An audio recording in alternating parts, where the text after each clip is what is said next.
Bonjour tout le monde, bienvenue à ce podcast Troc Pro, présentation de la SOGU, la Société de gestion des huiles usagées. Mon nom est Dali Sébastien Joseph Babu Bernier, mais Babu, ça peut faire la job pareil. En ma compagnie, aujourd'hui, on aura la chance de parler avec Jean Duchesneau, qui est directeur général de la SOGU, Mario Clermont, qui, lui, est directeur du développement des affaires des huiles usagées chez Veolia, et Kevin Morin, qui est directeur des opérations relais routier petit. Aujourd'hui, dans ce podcast, on va informer les gens sur les bonnes pratiques de récupération des véhicules lourds. On parle également des pistes d'amélioration possibles.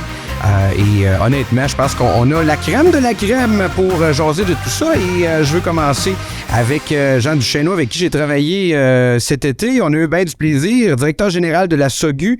On a fait un petit tournage du côté du Grand Prix de Trois-Rivières. Jean, comment vas-tu? Ça va très bien, Mamu. Je remercie beaucoup de l'introduction. Jean, j'imagine que tu es pas mal occupé. On va tous se tutoyer aujourd'hui, OK? Tout le monde ensemble, là. J'imagine qu'il y a beaucoup de travail ces temps-ci du côté de la SOGU. Oui, effectivement. On vient de terminer notre 18e année d'opération. Et encore une fois, on est très satisfait des objectifs atteints. Sauf qu'il y a toujours place d'amélioration et effectivement, c'est en faisant des choses comme aujourd'hui qui vont nous permettre d'étendre encore plus davantage les notions SOGU de récupération de nos produits. Jean, est-ce que tu pourrais nous donner la mission de la SOGU? Qu'est-ce que la SOGU, présentement, là, peut offrir? En fait, ce que la SOGU offre, c'est un ensemble des générateurs, c'est-à-dire des gens qui génèrent des produits SOGU. On parle d'huile usagée ici, de filtres, d'aérosols, de contenants de plastique, de glycol et ses contenants aussi. Donc, la SOGU offre un réseau d'à peu près 12 000 générateurs à laquelle nos récupérateurs, dont fait partie Veolia, vont faire des runs de liste en bon jargon et aller récupérer nos produits dans les garages, dans les industries. Il y a aussi l'aspect municipal pour ceux qui font leur propre changement d'huile. On a au-dessus de 150 points de dépôt à travers le Québec où les gens peuvent aller reporter leurs produits d'huile usagée. Tu parlais de Veolia. C'est mondial, Veolia. J'ai la chance de travailler souvent avec eux. C'est assez incroyable. Justement, Mario Clermont, qui est avec nous aujourd'hui, directeur développement des affaires des huiles usagées. Veolia, honnêtement, c'est énorme. Vous êtes pas mal les plus gros, là, mondialement parlant, là. Ouais. On est la plus grande compagnie au monde en services environnementaux. On n'est pas non plus seulement impliqué en environnement, on est aussi impliqué c'est tous des métiers qui ont rapport à l'environnement, mais indirectement, on n'est pas toujours dans le recyclage. Par exemple, on est la compagnie des grandes activités, beaucoup en Europe, dans la gestion de l'eau. Oui. Eau potable, donc gestion d'usines d'eau potable pour les municipalités, pour les collectivités, eau industrielle, donc les eaux sales, les eaux de procédés industriels. On a une grande expertise dans le traitement de ces eaux-là pour les réhabiliter et les remettre dans les réseaux. Évidemment, on est dans les déchets. Et l'huile usagée fait partie du métier déchets de Veolia. On emploie 225 000 employés à travers le monde sur tous les continents dans près de 200 pays. Puis on vient de sortir notre année, la plus grosse année de l'histoire en 2022, avec un chiffre d'affaires, j'ai mis mes notes, de 43 milliards d'euros, c'est 62 milliards de dollars canadiens. C'est quand même bien. Hein? C'est quand même bien. Kevin Morin, directeur des opérations relais routier petit du côté de Troc Pro. Avec Veolia, j'imagine que tu as plus contact avec Veolia qu'avec la SOGU, toi, parce que Veolia doit passer chez vous, j'imagine, là. Oh oui, absolument. Notre principal contact avec la SOGU, c'est la facturation. On se fait facturer, évidemment, les frais environnementaux pour tout ce qu'on achète, filtreur, huile, etc., les contenants de glycol, évidemment, de Prestone. Puis après ça, oui, effectivement, les rapports pour la récupération, c'est directement avec Veolia que ça se fait. Pour nous, le plus important, c'est ça. Là, on est comme les artisans sur le plancher. C'est nous qui s'assurent que les matériaux sont récupérés, qui sont mis dans les bons contenants. Parce que ça, c'est important aussi. Puis, c'est ça. Le reste, ça se fait, effectivement, ça se fait tout seul. Veolia, il faut lui donner ça. Là, ça se fait relativement de façon simple pour nous autres. C'est d'avoir des bonnes installations. Après ça, ça se fait tout seul. Jean, ça a changé beaucoup, la récupération depuis les 20 dernières années là, dans votre milieu. c'est autant des infrastructures que des habitudes des compagnies, ça a changé énormément pour le mieux. Effectivement, la conscientisation et l'éducation est très importante dans notre niveau. Nous, la SOGU, comme vous l'avez mentionné tantôt, les deux joueurs terrain, c'est Mario et Kevin. Moi, la SOGU, on est des gestionnaires de programme, c'est que nous, on est accrédités par le ministère, si vous voulez, par Recyc Québec pour gérer le programme. Moi, je reçois des fonds des membres et je les distribue à des compagnies comme Veolia pour la récupération. Mais l'éducation, c'est ce qui est le plus important, c'est la responsabilité de la SOGU d'éduquer. Évidemment, on travaille sous forme de libre marché, ce qui veut dire que Veolia n'est pas le seul récupérateur au Québec. Il y a beaucoup de compétitions à Veolia. Veolia est le plus gros, mais il y a de la compétition, des fois régionale, plus en Abitibi, et dans la Côte-Nord, il y a différents joueurs.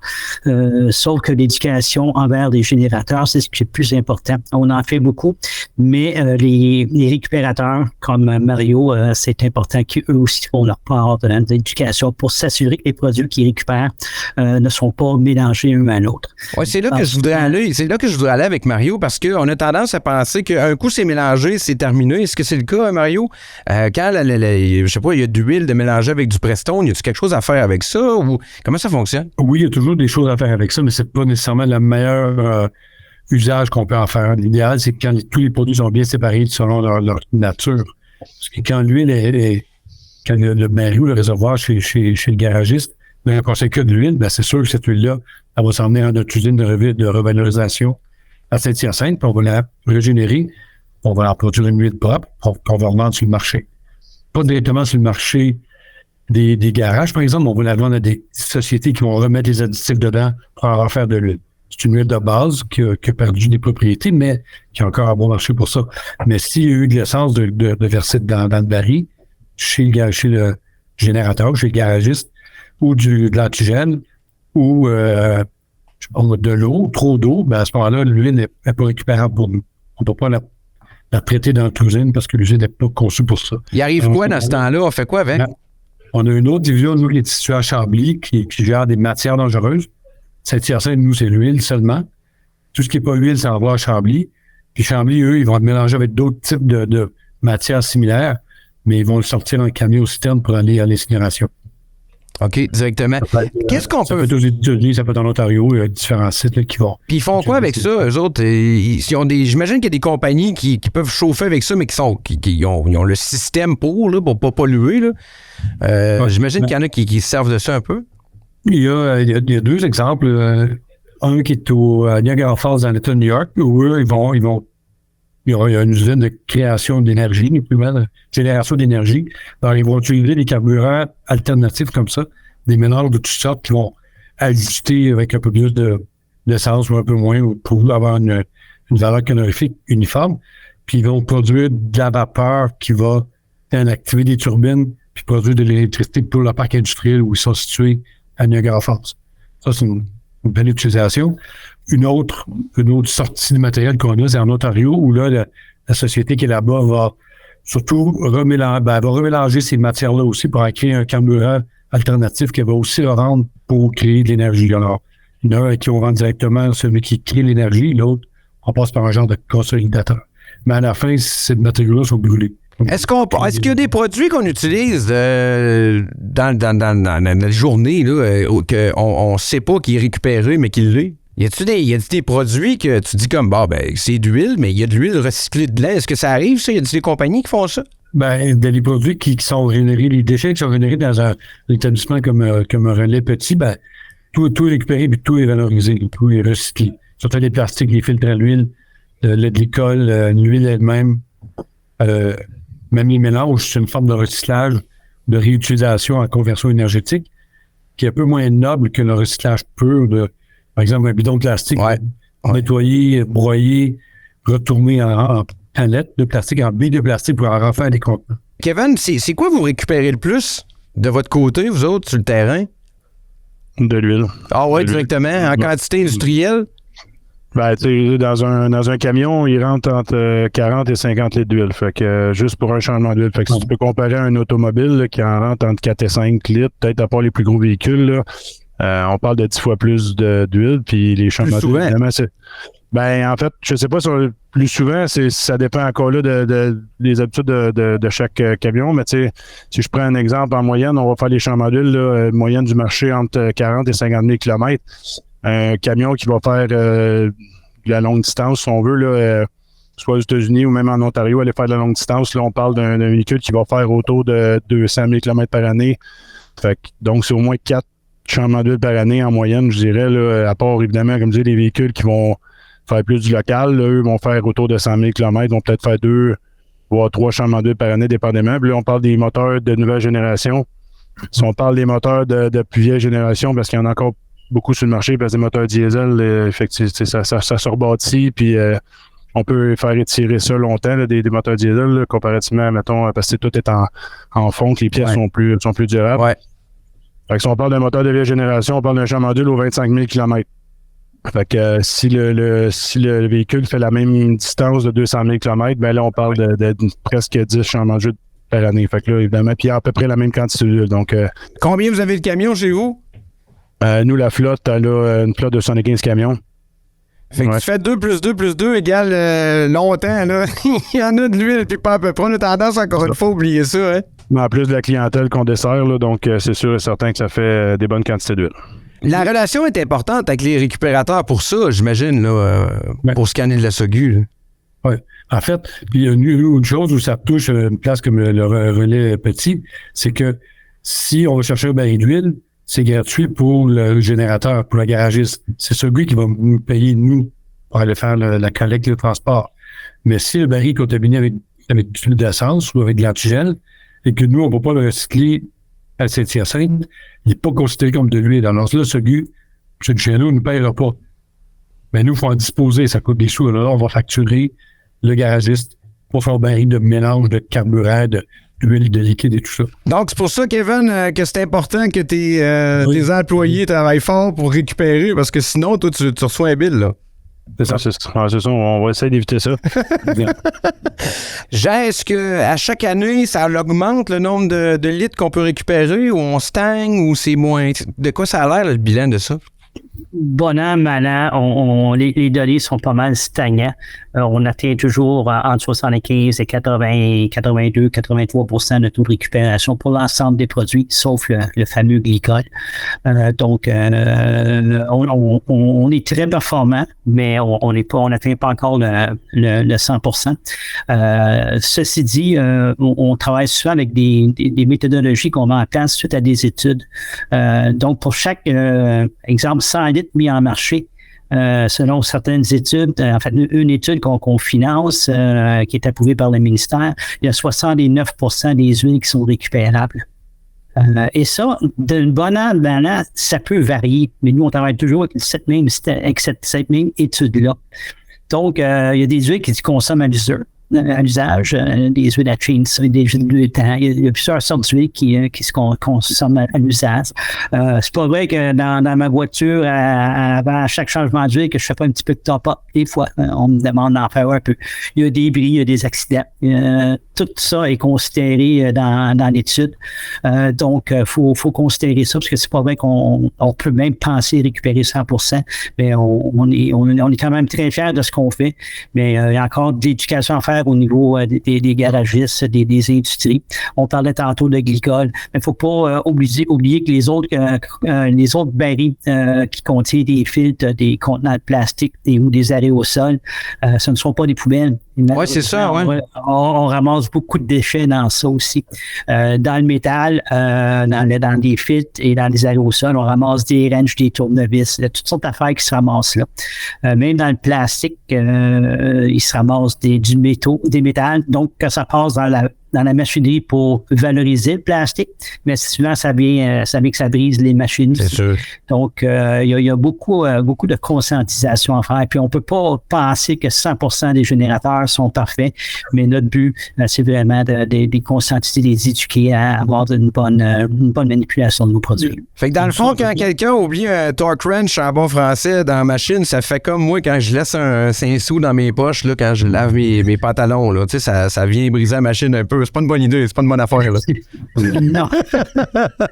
L'analogie est bonne. Au niveau de la technologie, est-ce qu'on est à 100% de ce qu'on peut atteindre ou encore il y a des affaires qui s'en viennent puis vous voyez là, que ça s'en vient? Là. Il y a des produits qui s'en viennent qui vont vous aider à peut-être diviser ou encore il y a des machines qui s'en viennent au point pour faire d'autres choses qu'on peut pas faire. Comment ça fonctionne, Jean? On fera le tour là-dessus. Là. En gros, je vais laisser Mario peut-être expliquer par rapport peut-être aux glycols et les huiles. Oui, il y a de la technologie qui existe qui s'en viennent. Faut toujours aller à la source et faire un calcul de retour sur investissement. Mais oui, il y a des technologies qui existent aussi. Une autre problématique qu'on voit beaucoup dans l'huile, c'est la multiplication des grades. Il y a de plus en plus de sortes d'huile. Ouais. Ça, c'est très difficile à dealer avec parce que au lieu de se vendre en vrac, ça se vend plus en petits contenants. Ouais. Les garagistes gardent plusieurs petits contenants plutôt qu'avoir commandé ça en vrac. Ouais. Donc, beaucoup plus de manipulation de produits plastiques, ainsi de suite. Donc, l'emballage est un élément qu'on travaille beaucoup ensemble, les associations d'huile usagée à travers le Canada. On est même en train de préparer une étude même à savoir quel serait le meilleur emballage pour les huiles. Ceci dit, on sait très bien que les huiles ne sont pas fabriquées au Canada, elles ne sont pas emballées au Canada. Donc, 98% des contenants d'huile qu'on retrouve au Québec sont faits ailleurs. Packaging, sont faits aux États-Unis. Donc, on sait que les États-Unis sont encore 20 ans en arrière au niveau environnement. Ils produisent encore des contenants de plastique qui, pour eux, sont environnementaux, des eco-box qu'ils appellent, parce que ça prend moins de place en enfouissement. Ouais, ça va bien. Pendant ce temps-là, nous autres, on boit avec des pailles en carton. Pendant ce temps-là, non, donc, il y a beaucoup à faire au niveau de l'emballage, au niveau de l'huile. Ça, c'est clair. Mario, au niveau de la technologie, qu'est-ce qui s'en vient là, de beau, là? Ben, ce qui s'en vient, j'en ai parlé un peu tantôt, j'ai aussi, il me laisse en parler, mais en fait, on connaît la technologie pour séparer le glycol qui est mélangé dans l'huile. Si on sait comment le faire, il s'agit simplement qu'on fasse approuver l'investissement par nos patrons. Ça va aller jusqu'à Paris, je pense. Alors, ça peut prendre un certain temps de faire approuver des processus. Des fois, c'est un peu long, mais ça, c'est quelque chose qu'on sait qui existe et qui s'en vient.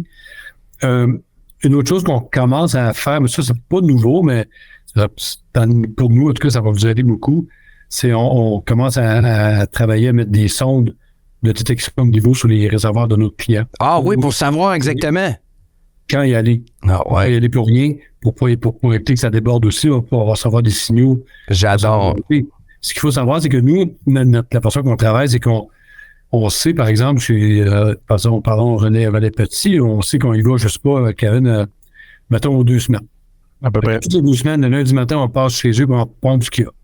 S'il y a eu 2 petites semaines, puis il y a 500 litres, on va passer quand même. S'il y a eu 2 grosses semaines, puis il y a 3000 litres, on passe, puis on pompe. Mais la fois qu'on est passé, qu'il y avait 500 litres, on n'aurait peut-être pu attendre une semaine ou 2. Ben oui. On ne sait pas. Fait que nous, on ne prend pas de chance. On dit, lui, il génère à peu près de temps, puis on y va toutes les 2 semaines. Il y a des places qu'on va toutes les 10 semaines. Un gros dealer de Toyota, par exemple. À toutes les semaines, on y va. De façon automatique. D'autres, aux 3 semaines, on a jusqu'à 6 mois comme ça, des fréquences, comme on appelle. Donc, la solution, c'est des sondes qui sont installées dans les barils, puis qui, vous autres, ils transmettent l'information qui dit où on est rendu dans le baril. Nos répartiteurs. Wow. Nos répartiteurs qui, eux, voient monter l'inventaire, puis ils disent, OK, ça monte. Puis je vois à quelle vitesse ça monte aussi.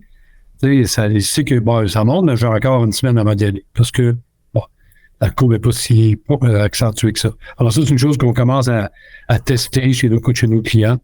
Ceux qui ne sont pas en fréquence comme ça automatique doivent appeler. Ils nous appellent quand le réservoir arrive plein, mais des fois, ils nous oublient. Ça déborde. Alors, c'est là que la sonde pourrait jouer un bon terme, un bon rôle. Ouais. Puis aussi, ce qu'on est en train d'implanter, c'est un portail client. Il n'y a rien de scientifique et de nouveau là-dedans, mais pour nous, ça va être un gros avantage aussi que le client va pouvoir, au lieu de nous appeler, va pouvoir aller sur le portail client et remplir sa commande. J'ai 1200 litres à faire pomper, j'ai 3 barils de filtre à l'huile, un baril de plastique, et ainsi de suite. Puis la commande va s'en donner directement dans le système à l'équipe de répartition qui va planifier sa route ensuite. Puis là, on n'a pas rentré là-dessus encore, mais ça va venir de se servir de tous les logiciels d'intelligence artificielle qui vont analyser nos données parce qu'on a nos données de collecte par client depuis au moins 15 ans.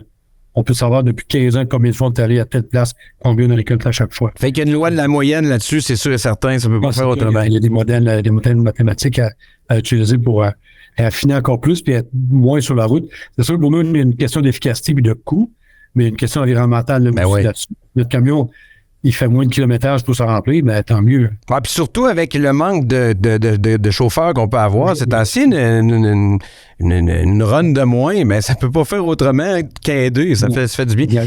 De ton côté, Kevin, y a-tu des lacunes que tu peux voir? Tu sais, on est avec Jean Durocher du chez nous qui est vraiment comme un pro dans le domaine. Mario, lui, est du côté de Veolia. Y a-tu des lacunes que tu peux voir présentement, tu penses, qui pourraient être corrigées? Ben, c'est sûr qu'au niveau de la récupération du glycol, là, je pense qu'ils ont mis le doigt sur un problème. Là. Comme je disais, c'est sûr que nous, on a le baril séparé. Par contre, tout ce qu'on va à 100% l'utiliser, c'est quand on va faire un remplacement du système de refroidissement complet. Ça veut dire que si on fait une mise à vide complètement du Prestone dans le moteur, ben là, c'est sûr que là, le réflexe des gars, c'est tout de suite d'aller le pomper dans le bon baril. Quand on fait un remplacement, comme je disais, c'est sûr que un changement d'huile, c'est différent. Encore là, ça va aller dans un autre contenant de récupération, puis après ça, pomper directement dans le baril d'huile de récupération. Ça, à ce niveau-là, c'est quelque chose de relativement simple. C'est quand vraiment qu'on a des huiles mélangées avec du Prestone, directement dans les moteurs. Des fois, il y a des bris intenses, comme disait Jean tantôt, sur le moteur. Là, le Prestone et l'huile se mélangent à l'interne dans le moteur. On n'est pas équipé chez nous là, pour séparer ça. Pourtant, je serais pas mal sûr qu'avec quelque chose de relativement simple, parce que à moins que ça se soit mélangé à haute température, normalement, les deux vont se séparer. Si tu es là juste stagné pendant quelques heures, les deux vont se séparer, puis il y aurait sûrement moyen de récupérer les deux différemment, ce qui n'est pas fait. C'est ces trucs-là, parce qu'on manque évidemment de matériel. Là, ce serait probablement une pompe spéciale qu'il faudrait qu'elle soit utilisée à ce niveau-là. Mais c'est ça. Combien vous avez de barils différents? J'imagine qu'il y a un baril pour l'huile, il y a un baril pour les glycols, puis il y a un baril de mélangé, j'imagine. Il doit y avoir un baril qui a tout, là. Non, pas vraiment. Il y a un baril pour l'huile usagée, il y a un baril pour le glycol, puis il va y avoir un baril pour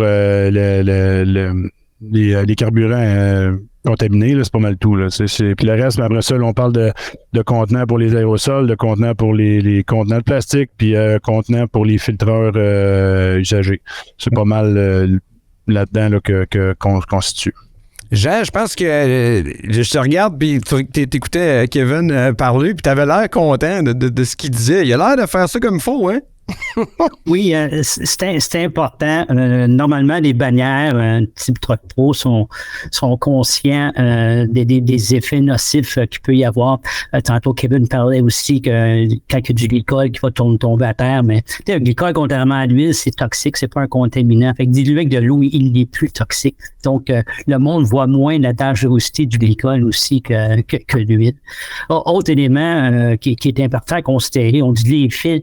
Il y a un filtre usagé, là. Le tiers du poids d'un filtre usagé, c'est de l'huile. Hein? C'est de l'huile qui reste à l'intérieur du filtre. Et il faut donner une autre belle mention à Veolia aussi, quand ils récupèrent des filtres. Ça s'en va tout le temps dans une grande piscine à l'usine de la Saint-Hyacinthe. Les filtres sont écrasés en bloc et toute l'huile est récupérée aussi. OK, on fait comme on presse l'éponge dans le fond, là, puis on est capable de tout ramasser. Effectivement. Donc, il reste en bas de 2% d'huile après dans le filtre.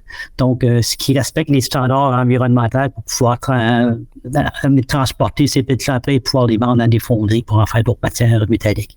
Donc, on a une belle association en ce sens que on est dans un partenariat gagnant-gagnant. Avant l'avenue de la SOGU, il n'y avait pas une usine à Saint-Hyacinthe qui régénérait des huiles.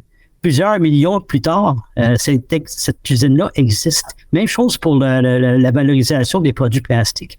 Puis on part de loin. Les générateurs, comme Kevin, devaient payer pour faire récupérer leurs produits avant. Fait que ça ne devait pas arriver souvent.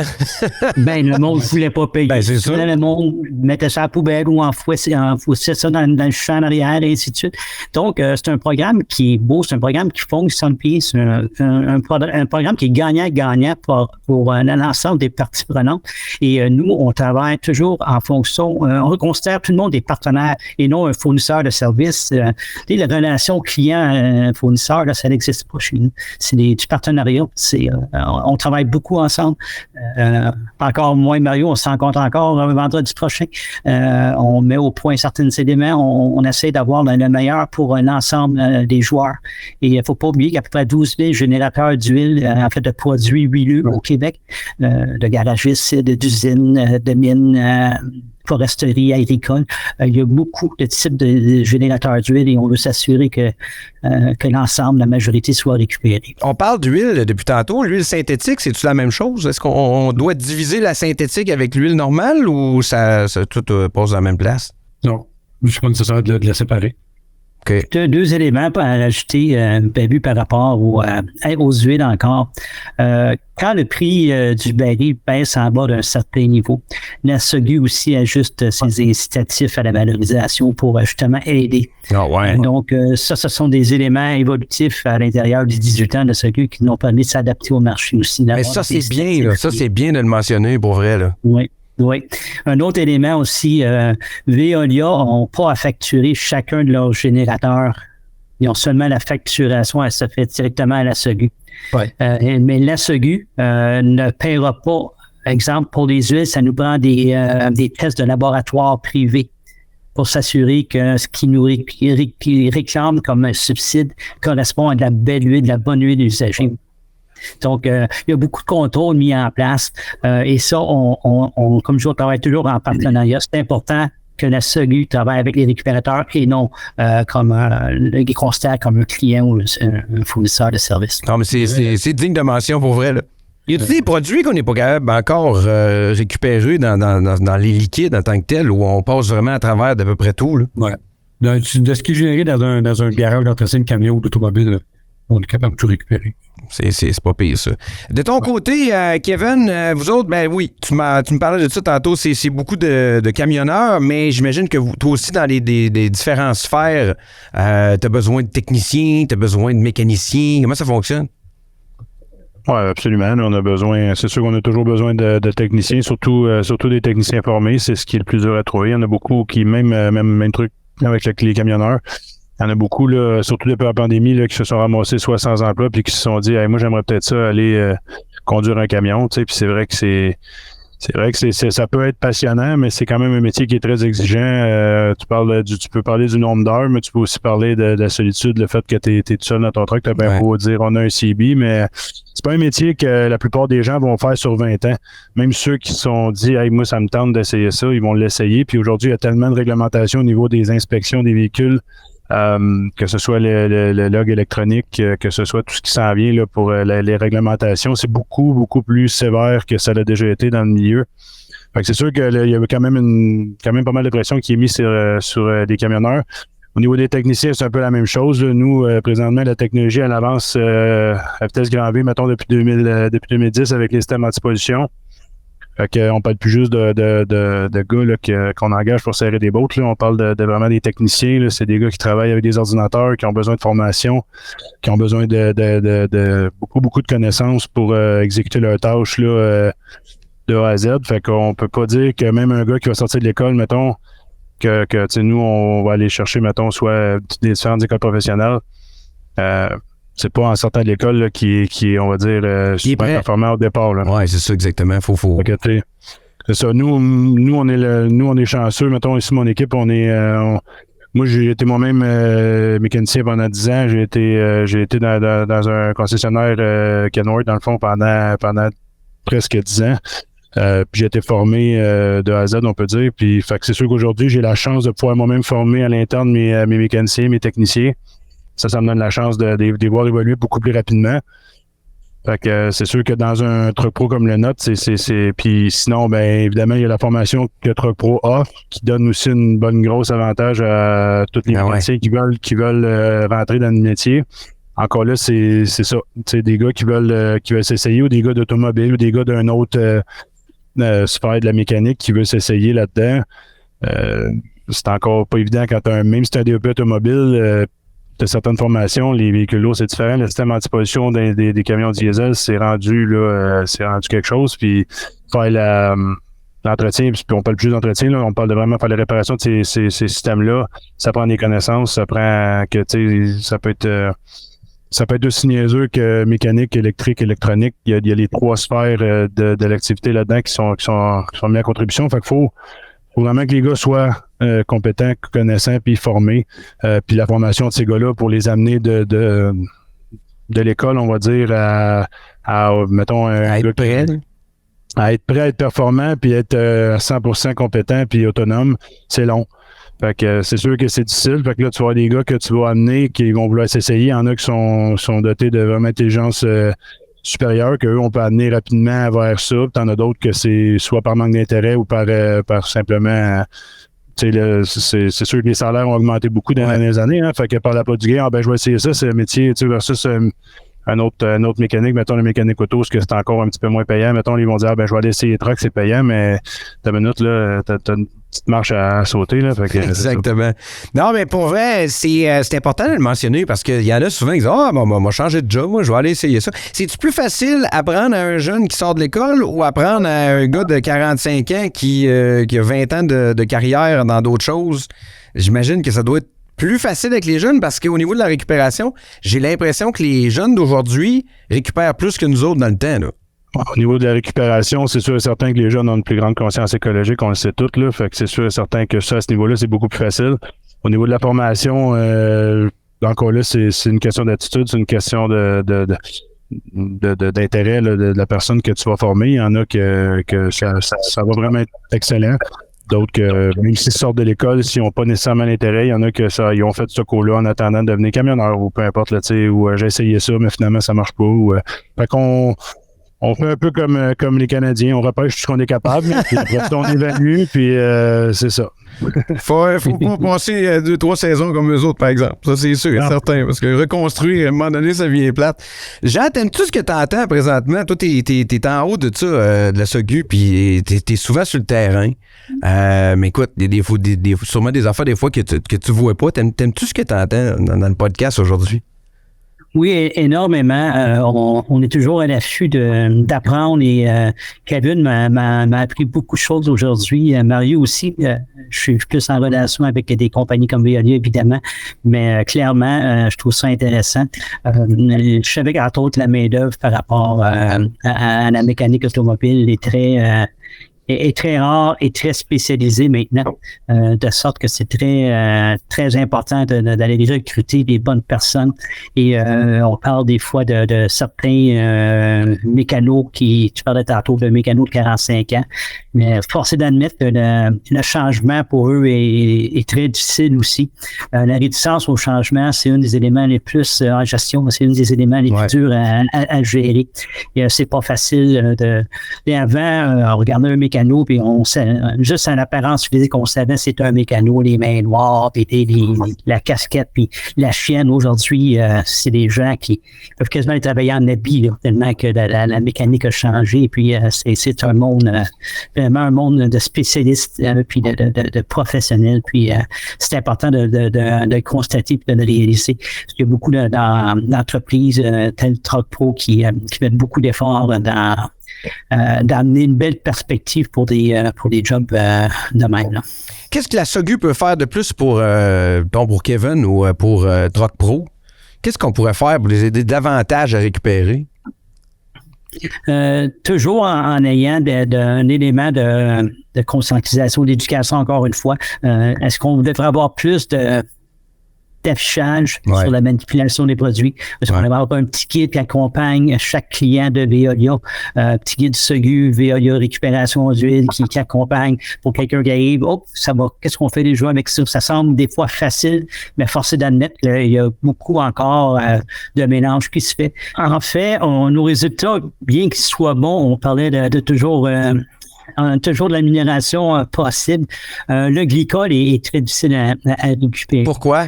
Il y a beaucoup de monde qui génère pas beaucoup de volume de glycol, puis ont tendance à vouloir un baril supplémentaire de fait qu'ils ne mélangent directement à l'huile. Pour Mario, à l'usine de régénération, ça cause problème. Pour vous donner une idée, il y a plus de glycol, selon des études qu'on a faites, qu'on fait tous les ans avec Veolia d'ailleurs, il y a plus de glycol qui se ramasse dans l'huile qu'on en récupère réellement. Ah ouais. OK. C'est un gros problème, le glycol, à ce niveau-là. Kevin, les installations sont toutes là. Est-ce que tu crois qu'à 100%, ça doit être tough à évaluer, mais est-ce que tu crois que 100% de tes employés font ce qu'il faut ou il y a place à amélioration, tu penses? Pour moi, il y a toujours place à amélioration. C'est sûr et certain que la façon que nous, qu'on l'a setupé, c'est... Excuse-moi l'anglicisme, là, mais dans le fond, c'est assez simple. Là. Les contenants sont bien identifiés, sont placés aux endroits stratégiques. Après ça, le reste, quand on parle d'un dégât, c'est surtout la matière, c'est surtout quand on a des dégâts. Des fois, on va procéder à un remplacement d'une pièce sur un moteur, exemple diesel, puis le Preston coule à terre, puis là, c'est de l'huile ou peu importe lequel débris va tomber à terre, mais là, c'est là où la gestion de l'employé ou la bonne mentalité, si on veut, la bonne conscience environnementale de l'employé va rentrer en ligne de compte. Est-ce qu'il laisse couler ça dans le dallo? Ben non, s'il se dépêche à ramasser. Puis dans les deux cas, après ça, là, ce qui arrive, c'est les installations de la bâtisse directement. Évidemment, on a des bassins de rétention. Il y en a de très bonne qualité, il y en a de moins bonne qualité. Nous autres, on a les deux. On a un garage qui a 20 ans, fait que je te dirais qu'une partie que ça fait une job. Tout est dans la légalité, mais on s'entend qu'on a creusé une nouvelle fosse l'année passée. On a un bassin de rétention qui est pas mal plus productif pour cet emplacement-là, évidemment. Pour le reste, comme tu dis, c'est de s'assurer de la bonne mentalité de tes employés. Tout un peu de travail là-dessus. Les pétrolières, dans le fond, ont un pourcentage, j'imagine, à donner de leur gain. Comment ça fonctionne, Jean, par rapport à ça? Ce ne sont pas sur les gains autant que sur les volumes mis en marché. OK. Donc, les pétrolières ou tout manufacturier ou détenteur de marque qui met en marché des huiles au Québec vont nous donner un montant d'argent. Ça se calcule en sous là, par litre mis en marché. Okay. Même chose pour un filtre, c'est sur les unités de filtre mis en marché. Ça fait-tu longtemps que c'est comme ça ou ça fait 100 ans, 20 ans, 5 ans? Ou comment? Parce que j'imagine que ça ne devait pas être comme ça dans le temps de mon grand-père. Là. C'est sûr et certain.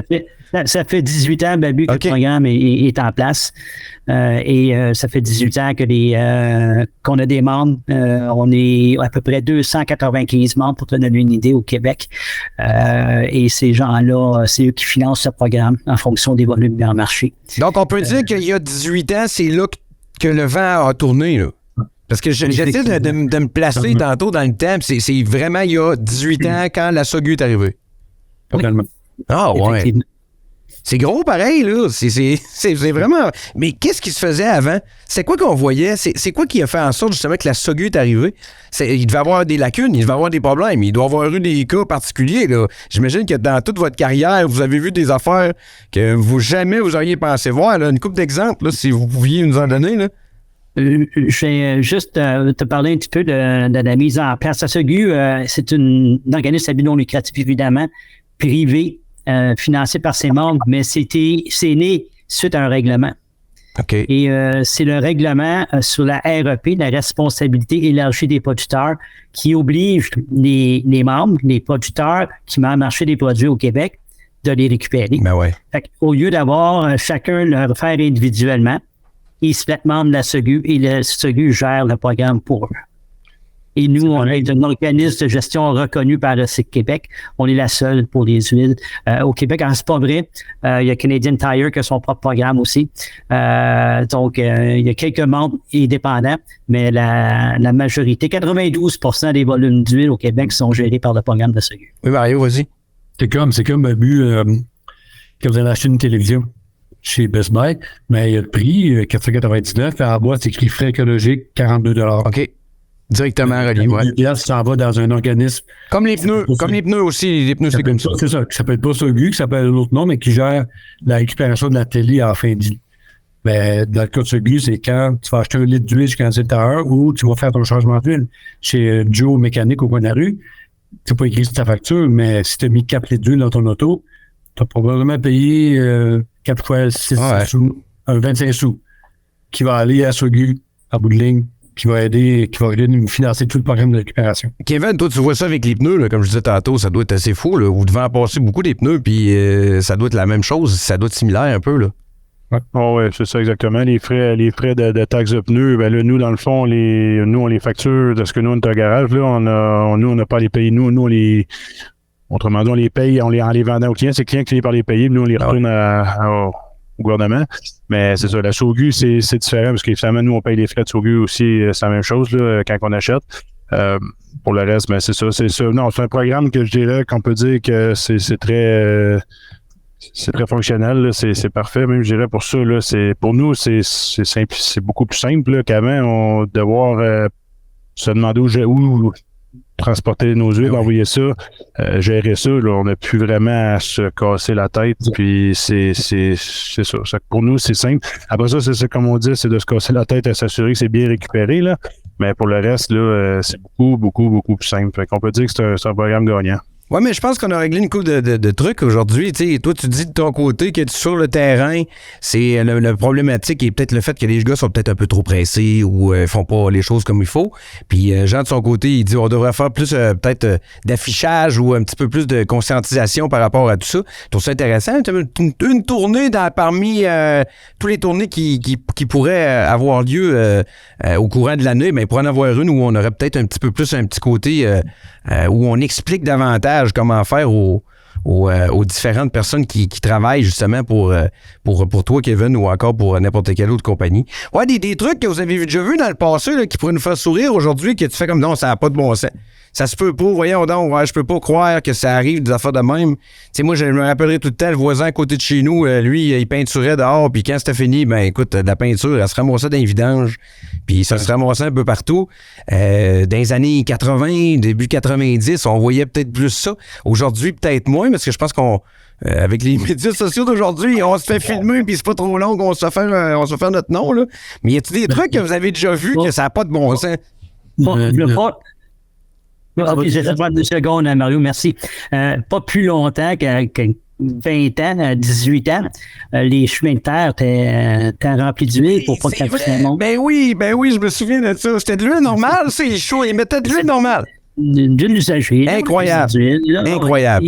Ça se fait plus, ça, là. Je ne vais pas les nommer, mais il y a encore quelques provinces où ça se passe. Ah ouais, il y aurait au Québec, mais c'est ailleurs. Ouais, c'est ça. Au Québec. Qu'est-ce qu'on peut utiliser pour ça à cette heure? Parce que c'est vrai, je me souviens de ça, qu'on avait ça dans les rangs chez nous, de l'huile. Ça n'a pas de bon sens quand tu faisais ça. Oui. Ça n'a pas de sens. Il y a encore du monde qui vont réutiliser l'huile usagée comme lubrifiant, comment on appelle ça, pas de chariot élévateur, mais de convoyeurs. OK. Il y a du monde qui trouve encore des utilités pour l'huile usagée. Comme lubrifiant, mais c'est de moins en moins. Mais des anecdotes, il y en a. Il y en a plein. Mario, chez Veolia, vous autres? Il y a une chose qui existe encore, c'est encore une perte des volumes d'huile. C'est qu'il y a encore des petits garages en région. On voit ça tous en région, qui vont chauffer leur garage avec... il y a un petit boiler dans le coin, puis ils mettent 2 usages dedans, puis ils chauffent leur garage avec ça. Oui, je pense que c'est là que Kevin, il y a là les feux de camp avec de l'huile. Ça, j'ai vu ça plus jeune, là, mais mettons que c'est ça, à cette heure, là, quand on voit des affaires de même, tu te dis, ça, son baril d'huile à skidoo, là, ça allume bien un feu de camp, ça. Avec du bois mouillé, mettons.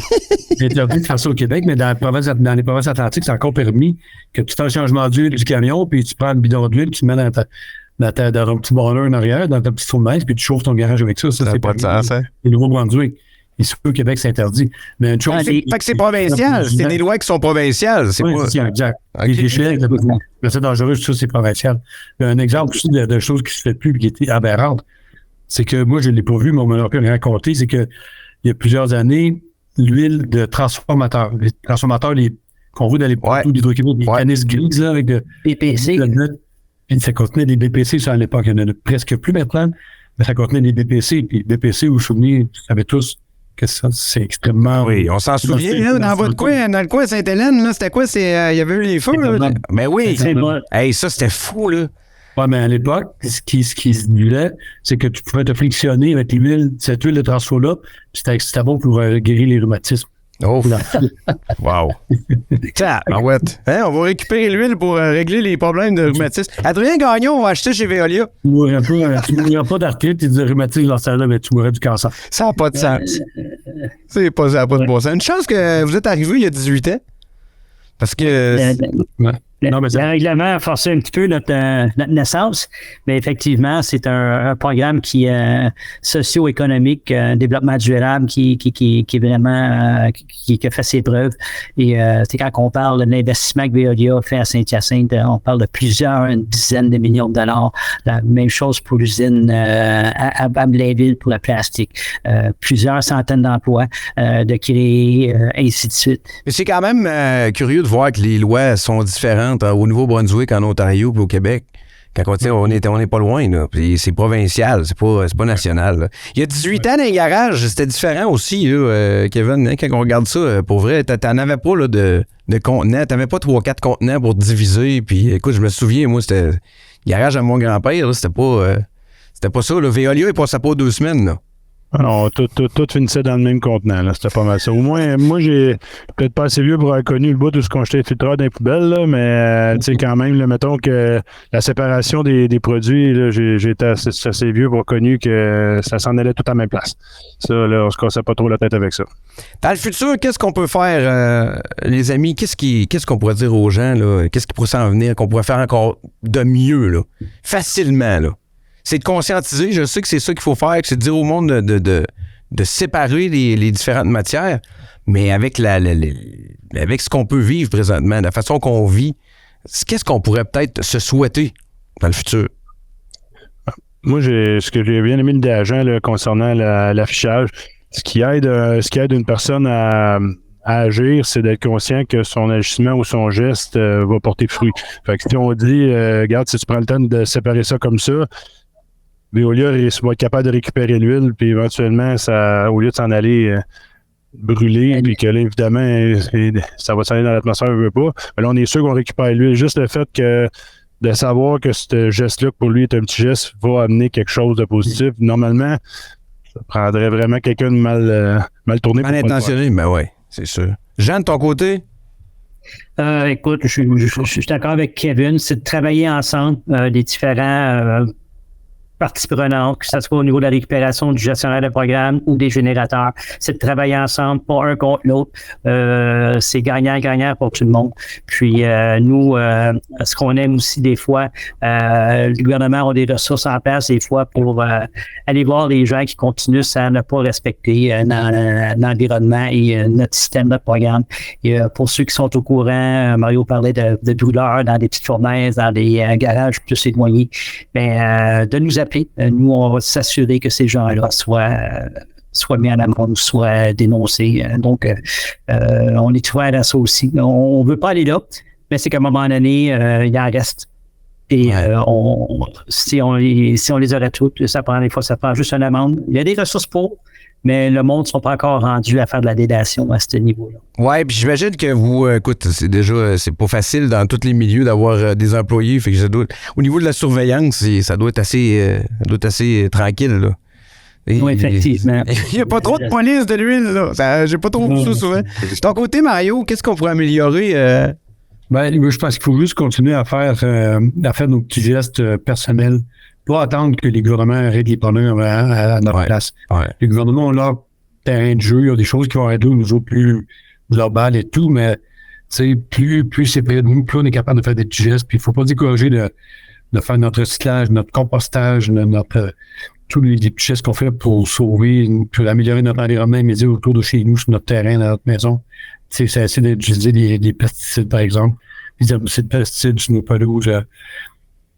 C'est ça. Continuer à faire des petits gestes, puis quand tout le monde les fait, ça finit par faire un impact, même si on pense que ça change pas grand-chose que de mettre mon bidon de plastique dans la poubelle ou dans le bac. De toute façon, ça fait toujours en même place.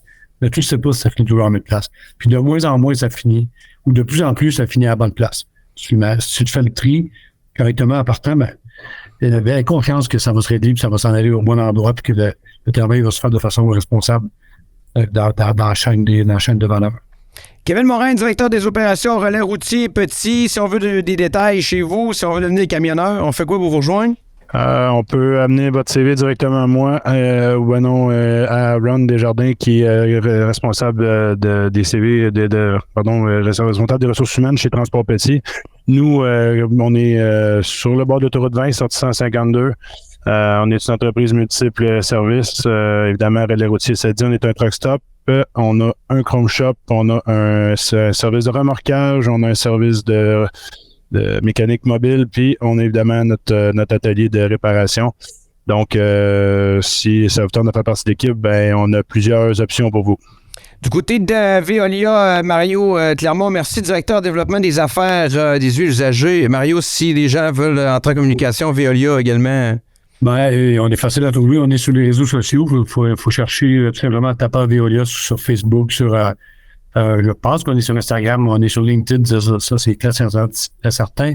Nos postes sont affichés toujours sur les réseaux sociaux partout. Et Jean Duchesneau, directeur général de la SOGU. Jean, écoute, des gens qui veulent avoir plus de détails, la SOGU, ben, vous pouvez nous suivre sur la page Facebook. Écoute, on a donné des billets pour les remparts dernièrement.